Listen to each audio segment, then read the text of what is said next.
Good afternoon, everybody, and welcome to Penguin Point here at the National Aviary. My name is Chris. I'm one of the animal caretakers here at the National Aviary, and this is home to our colony of African penguins. This is a critically endangered species. They've actually lost over 98% of their wild population, and at their current decline rate, they could be extinct in the wild in the next decade or two. So here at the National Aviary, we do a few things to try and protect this species in the wild. Our colony is considered ambassadors for their cousins out there. One program that we participate in is something called a species survival plan, a breeding program that is set up within the Association of Zoos and Aquariums where we breed for genetic diversity. The eventual goal is the potential for reintroduction of a species into the wild to try and rebuild or bolster their natural populations. We have a number of our pairs here at the National Aviary that are considered recommended to breed, so we're keeping our fingers crossed to maybe see some more hatchings right here in Penguin Point. Now, the Species Survival Plan is part of a larger effort called Saving Animals from Extinction, or SAFE. Within AZA, there are a lot of different projects that fall under the SAFE umbrella. We also partner in an artificial nest burrow project. African penguins, you may not know, are a burrowing species of penguin. And what that means is they use their feet to dig small caves into the beaches.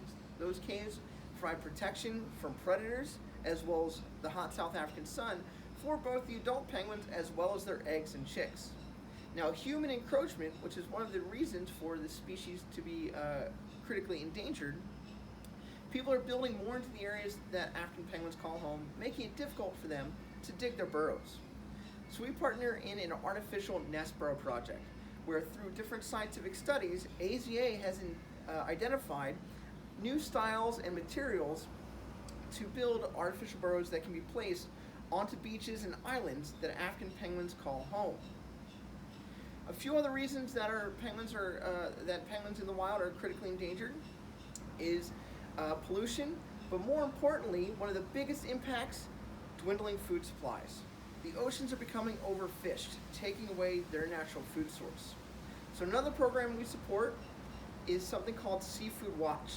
This tries to educate folks to be a little bit smarter when it comes to seafood choices. One of the things you can do while you're at home, go to seafoodwatch.org. You can print out your own Seafood Watch cards, which has 3 lists: your best choices, your good alternatives, and your fish to avoid. As long as you're ordering fish off those first 2 lists, you'll be doing your small part to help support sustainable fishing and sustainable aquaculture. We really don't want to lose this species to extinction. We don't want to lose any species to extinction. Visiting places like the National Aviary, doing some of our education programs at home, you can actually help support us and help support African penguins in the wild. I want to thank you guys for joining us. I hope you enjoy the rest of your day,